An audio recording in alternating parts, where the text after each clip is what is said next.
Salam alaikum. Donc encore une fois, pour continuer une petite partie sur les enregistrements. Donc nous étions à la fin du cours précédent dans l'exemple où on avait manipulé le parc de véhicules et comment utiliser les enregistrements dans ce cas. On va commencer cette deuxième partie du cours par un autre exemple. Supposons qu'on veut manipuler un type décrivant un enseignant ou bien un étudiant ou bien toute autre personne. Je le décris par un nom, un prénom, une date de naissance qui est composée du jour, du mois et de l'année de naissance, une date de recrutement dans la structure, toujours décrite par le jour, le mois et l'année. On définit l'adresse personnelle de l'enseignant ou bien de la personne. On peut la définir par la rue, la ville et la wilaya. L'organisme employeur, donc il travaille pour quelle structure, et l'adresse de l'employeur qui est définie comme toute autre adresse, donc par une rue, une ville et une wilaya. Donc, comme on l'a vu précédemment, donc je peux définir un nouveau type qui s'appelle T enseignant. Donc, une première déclaration, T enseignant, c'est un enregistrement. Donc, il regroupe les différents champs. Donc, j'ai le nom et le prénom qui sont des chaînes de caractères. Je peux prendre par exemple maximum, c'est 25. Le jour, le mois et l'année de naissance, ce sont des entiers. Le jour, le mois et l'année, donc ce sont les éléments de la date de recrutement. Donc je précède par D1 pour la date de naissance et DR pour la date de recrutement. L'adresse personnelle, donc je peux la définir par l'adresse personnelle rue, l'adresse personnelle ville et wilaya. Je peux les prendre comme étant des chaînes de caractères. Je peux prendre aussi par exemple la rue comme étant un entier et la ville et la wilaya, c'est des chaînes de caractères. Donc c'est à vous de définir. On avait dit que c'est un champ qui est défini par l'utilisateur. Ça veut dire que vous n'avez pas des limites. Tout dépend de votre imagination. Donc si par exemple je peux prendre la rue comme étant un entier, vous pouvez le faire. Rien n'empêche de changer le type de quelques champs. L'organisme employeur, donc je le définis comme étant une chaîne de caractères de 10. Pour l'adresse de l'employeur, c'est la même chose, sauf que c'est l'adresse qui est décrite, ou bien elle appartient à l'employeur. Donc, ça va être les mêmes champs, sauf que je change le nom du champ. Adresse employeur rue, adresse employeur ville, adresse employeur wilaya. C'est bon, donc je peux prendre ça. J'ai bien dit que ça dépend de l'imagination de l'utilisateur. Ça veut dire que vous pouvez décrire votre objet, votre variable, comme vous voulez. Vous êtes vraiment libre dans ce cas, il n'y a pas de limite. Il n'y a pas de limite dans cette description. Bien sûr, parfois, il est meilleur d'optimiser, il est meilleur de choisir convenablement les champs, mais je dis bien, c'est une solution. Cependant, si on fait une petite remarque sur ce qu'on a déclaré comme solution de base, on peut voir qu'on peut simplifier du fait que, vous avez remarqué que la date de naissance et la date de recrutement, ils portent exactement les mêmes caractéristiques. Ça veut dire j'ai le jour, le mois et l'année, qui sont des entiers, que ce soit pour la date de naissance ou bien pour la date de recrutement. La même remarque est faite sur les adresses. On a vu que l'adresse personnelle et l'adresse de l'employeur, ça décrit une adresse. Ça veut dire que finalement, toutes les adresses, elles ont les mêmes caractéristiques. Elles sont définies par une rue, une ville et une wilaya. Que ce soit une adresse personnelle, une adresse de l'employeur, une adresse d'une certaine structure, ainsi de suite. Lorsqu'on manipule l'adresse, c'est quelque chose de standard. Ça veut dire que chaque objet qui contient une adresse, elle sera décrite de cette manière-là. Bon, je peux changer, comme je l'ai dit, par exemple, je peux définir la rue comme étant un entier, la ville, au lieu d'utiliser la wilaya comme une chaîne de caractères, je peux par exemple donner le numéro de la wilaya qui va être un entier, ainsi de suite. Mais après tout objet qui qui est décrit par une adresse, je peux utiliser la même description. Toute date, que ce soit une date de naissance, une date de recrutement, une date d'inscription, une date de X, une date de Y, ça sera toujours défini par un jour, un mois et une année. Donc on se dit, est-ce qu'on peut améliorer, est-ce qu'on peut simplifier, est-ce qu'on peut, au lieu de... Parce que ça devient une redondance là, parce que vous avez une date de naissance, une date de recrutement, une date par exemple de, je ne sais quoi, de retraite, une date de... Si un enregistrement contient plusieurs dates, dans ce cas, vous allez avoir une répétition de la définition de ces éléments-là, jour, mois, année, qui correspondent à une date spécifique. Si je manipule des adresses, par exemple, j'ai l'adresse de personnel, l'adresse de l'employeur, j'ai une adresse, par exemple, spécifique qui appartient à un déplacement donné, donc l'enseignant ou bien l'étudiant, il a sa propre adresse, l'adresse des parents, et il a une adresse d'une cité universitaire. Donc dans ce cas, j'ai deux adresses, ainsi de suite. Alors pour améliorer, on essaie de trouver une autre définition en utilisant ce qu'on appelle l'emboîtement des enregistrements. L'emboîtement des enregistrements. Ce qui veut dire, au lieu d'utiliser les différentes dates en donnant les différents champs, je vais regrouper ou bien représenter les dates d'une manière générale. Et je vais dire que la date de naissance, c'est une date. C'est quoi date? C'est un enregistrement. Ce qui définit ou bien ce qui donne la notion d'emboîtement des enregistrements. Alors, qu'est-ce que je vais dire? Je vais définir un nouveau type que j'appelle T-date. C'est quoi T-date? C'est un enregistrement. Qu'est-ce qu'il contient? Il contient le jour, le mois et l'année. Maintenant, je ne spécifie pas c'est quelle date. C'est un type de date. Donc, à chaque fois que vous manipulez des dates, vous pouvez faire référence à ce nouveau type qui est défini par l'utilisateur. Je définis une adresse. Une adresse, c'est quoi? C'est une rue, une ville et une wilaya. Là aussi, donc, vous pouvez définir la rue comme étant un entier. Mais l'essentiel, ça décrit une adresse, n'importe quelle adresse. Une adresse de personnel, d'un enseignant, une adresse d'un étudiant, une adresse d'une structure, une adresse de n'importe quoi. Chaque fois que vous manipulez des adresses, vous pouvez utiliser ce type. C'est un type adresse.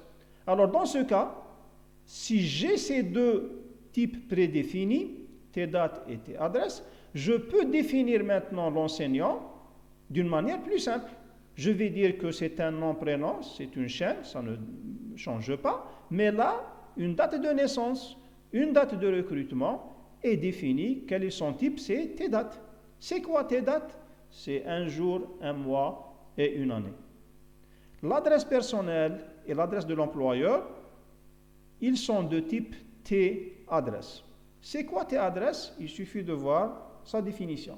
C'est une rue, une ville et une wilaya. Et l'employeur reste une chaîne de caractères, un type de base. Donc là, vous voyez que lorsque je définis des champs comme étant des enregistrements, ça veut dire que j'ai employé un enregistrement à l'intérieur d'un enregistrement. C'est la notion d'emboîtement qu'on a vu par exemple les boucles. Lorsqu'on avait introduit les boucles dans les structures de contrôle, on avait manipulé les boucles imbriquées, qui veut dire une boucle à l'intérieur d'une boucle. Là aussi, donc c'est un emboîtement des enregistrements, qui veut dire employer un enregistrement à l'intérieur d'un autre enregistrement. Cet emboîtement-là peut être à plusieurs niveaux, bien sûr. Alors maintenant, comment je fais référence au champ d'un enregistrement emboîté? Donc si je veux accéder à l'élément jour de la date de naissance, là, je n'ai pas jour.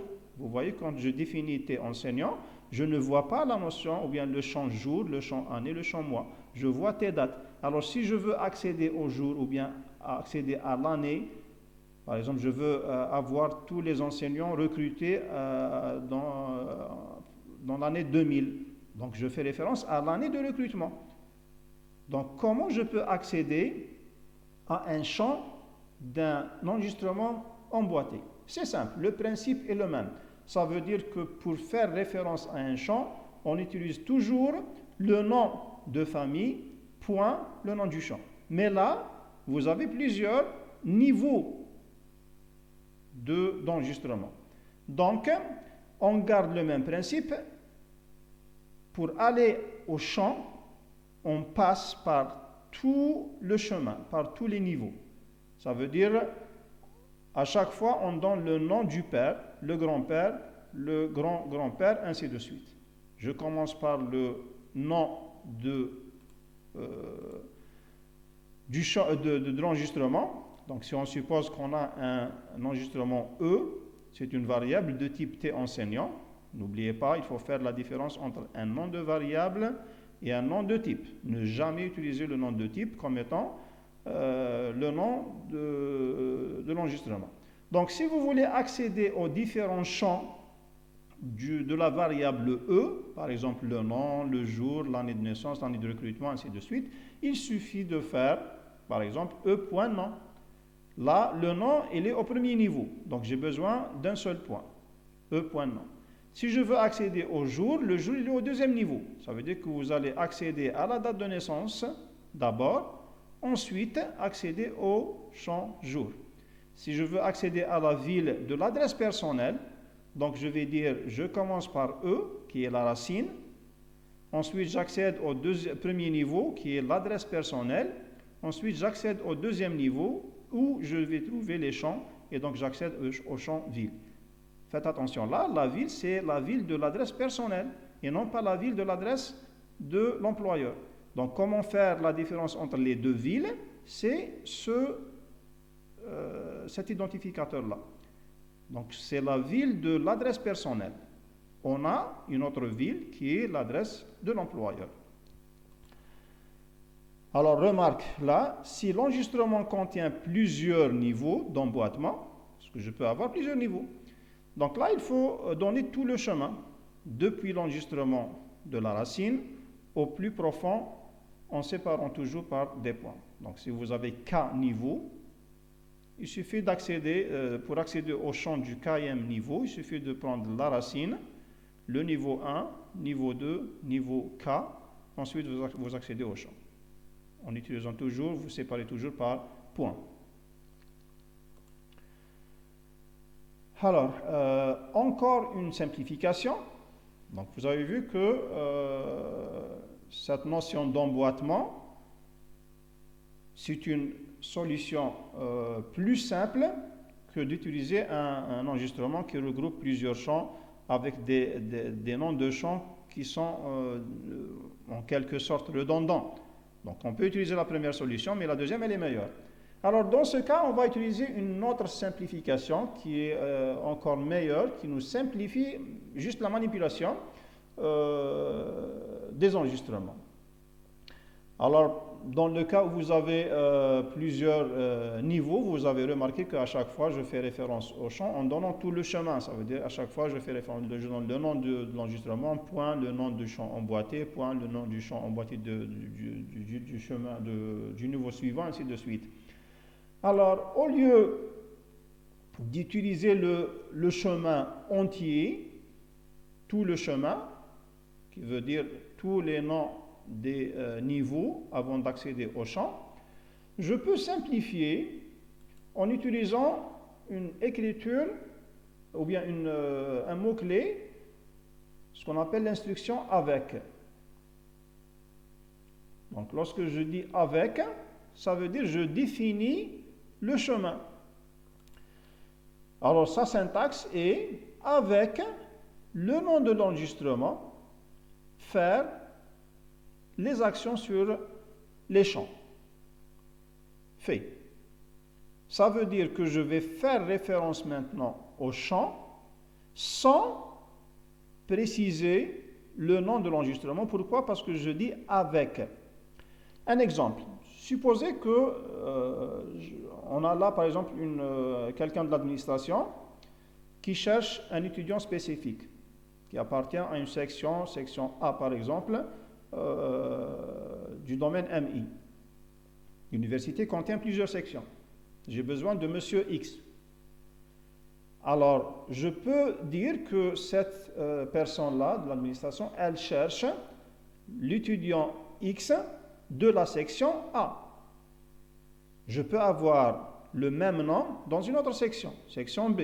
Je peux avoir le même nom dans une autre section C.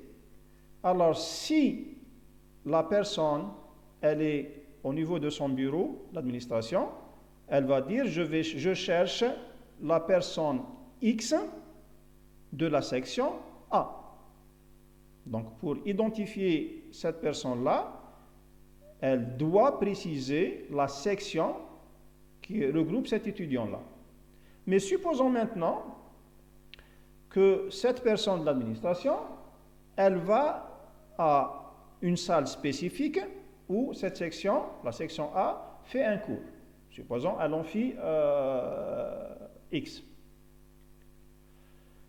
Donc, lorsqu'il entre dans cet amphi-là, il n'est pas obligé de dire « je cherche l'étudiant X de la section A » parce qu'il est à l'intérieur d'un espace qui regroupe juste les étudiants de la section A. Donc, il n'est pas obligé de dire quelle section, parce qu'on sait qu'il est à l'intérieur d'un amphi qui contient juste les étudiants de la section A.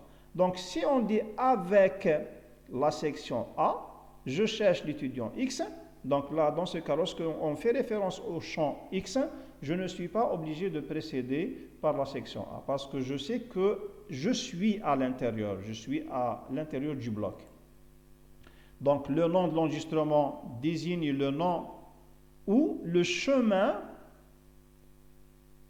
ce nom-là, donc il va désigner le nom de l'enregistrement, ou bien tout le chemin du champ-là. Par exemple, on va dire qu'il cherche l'étudiant de la section A du domaine MI de l'année première année. Donc, dans ce cas, j'accède à l'enregistrement des premières années qui regroupe tous les étudiants des premières années, les différentes filières, les différentes sections. Je m'intéresse à une filière spécifique. Dans ce cas, c'est le deuxième niveau qui est le domaine MI par exemple. Ensuite, j'accède à un niveau plus profond qui est la section. Ensuite, j'accède aux étudiants, les champs.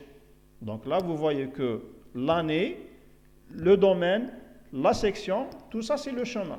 Je peux l'utiliser comme nom d'enregistrement. Je vais dire avec première année mi.section A, je cherche des champs spécifiques, je cherche un étudiant X, je cherche un étudiant Y. Mais dans ce cas, je ne suis pas obligé de redire, voilà, j'ai besoin de l'étudiant X de la section A du domaine MI de la première année. Pourquoi? Parce que je suis à l'intérieur de cet amphi-là, où je sais bien que c'est un cours qui est présenté pour les premières années MI section A.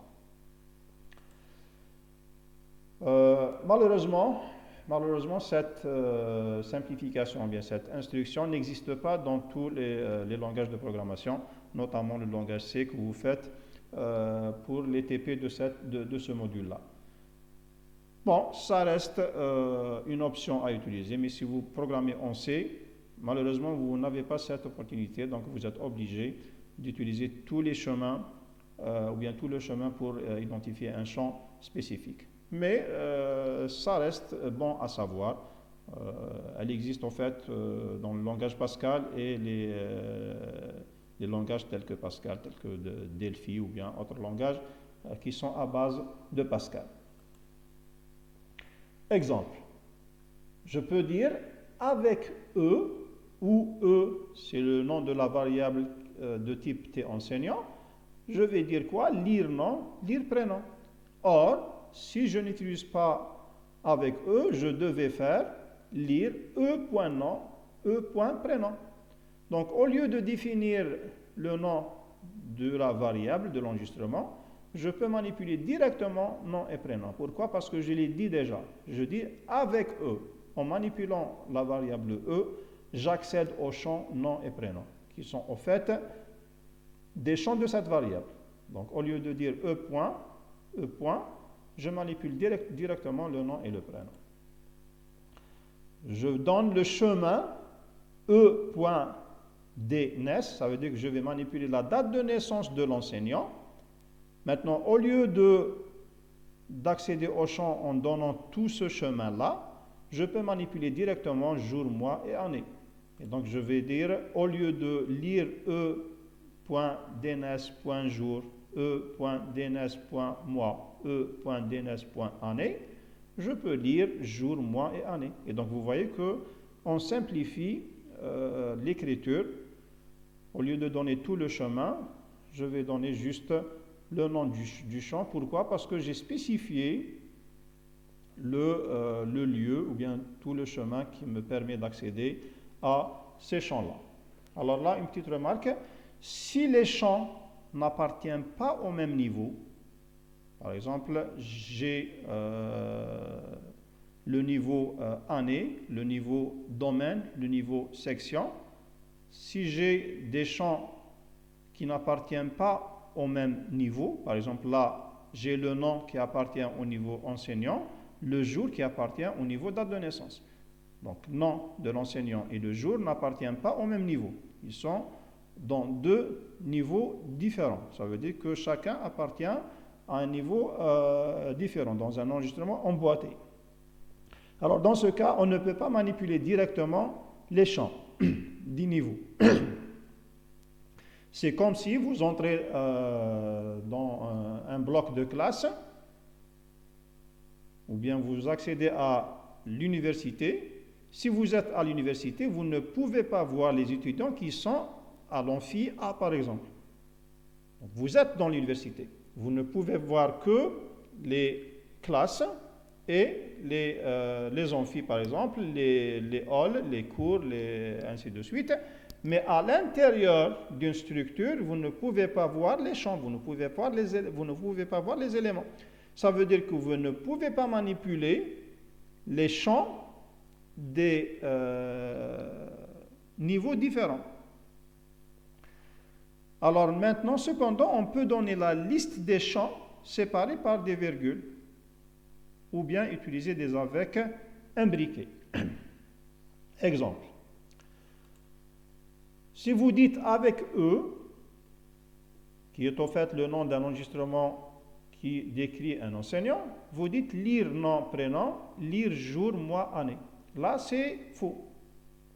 Pourquoi? Parce que le jour, le mois et l'année n'appartiennent pas au niveau de E. Au niveau de E, vous ne pouvez voir que le nom et le prénom. Les jours, mois et années, ils appartiennent à un enregistrement emboîté. Ils sont dans une boîte, ils sont encapsulés dans une boîte. Donc c'est une boîte noire. Vous ne pouvez pas voir l'intérieur en dehors de cette boîte-là. Vous pouvez voir le nom et le prénom, mais jour, mois et année, ils sont emboîtés dans un autre enregistrement. Ça veut dire que cette écriture-là, elle est fausse. Si je veux maintenant avoir une autre écriture, je vais dire e.dns, ça veut dire je donne le chemin. Un autre problème là, parce que si vous dites e.dns, c'est comme si vous êtes à l'intérieur d'une salle, à l'intérieur d'un amphi, et vous faites référence ou bien vous appelez quelqu'un qui est à l'extérieur. Dans ce cas, vous allez avoir un problème avec nom et prénom. C'est vrai, vous êtes dans le champ, dans l'enregistrement DNS qui décrit le jour, mois et année, mais lorsque vous êtes à l'intérieur de cet enregistrement, vous ne pouvez pas voir ce qui est à l'extérieur. C'est exactement comme si vous êtes dans une salle et vous faites référence à un étudiant qui est à l'extérieur. On ne le voit pas, on ne peut pas le voir. Ça veut dire que ces deux manipulations, elles sont fausses. On ne peut pas les utiliser. Alors, la solution, comment pouvoir maintenant manipuler le nom, le prénom, le jour, le mois et l'année. En même temps, vous avez deux solutions.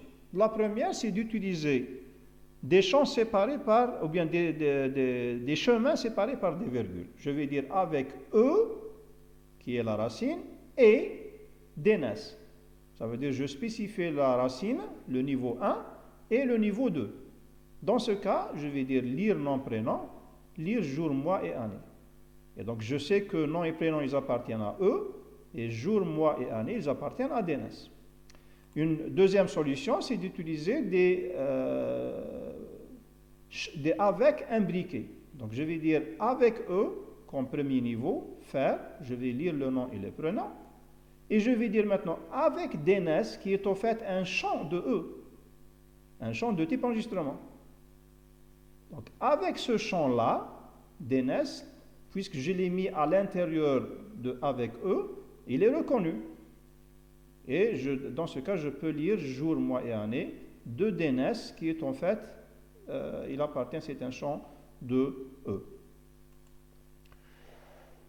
Alors, dans cette utilisation, il faut faire attention aux homonymes. Les homonymes, ça veut dire que ce sont des champs qui ont les mêmes noms, mais des significations différentes. Ils appartiennent à des enregistrements différents.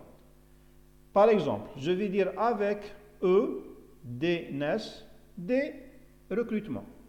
On a dit que je peux manipuler des champs, plutôt des chemins séparés par des virgules. Donc là, je manipule la racine et deux autres niveaux, deux autres variables, mais du même niveau, la date de naissance et la date de recrutement. Et je vais dire lire nom, prénom, lire jour, mois, année, lire jour, mois, année. Bon, dans ma tête, je fais référence à jour, mois, année de la date de naissance et jour, mois, année de la date de recrutement. Mais là, c'est un problème parce que lorsque vous dites lire jour, mois, année, c'est quel jour, quel mois et quelle année? Il va y avoir une confusion. Est-ce que c'est le jour de la date de naissance ou bien le jour de la date de recrutement? La même chose pour le mois et l'année.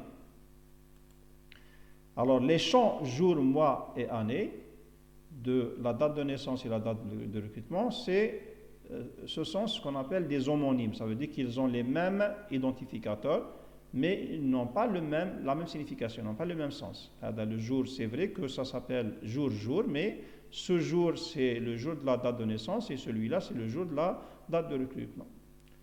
Donc, on ne peut pas savoir c'est le mois de quel enregistrement. Il correspond à quelle date. Est-ce que c'est le mois de la date de recrutement ou bien c'est le mois de la date de naissance. Donc, cette manipulation est interdite, elle n'est pas permise.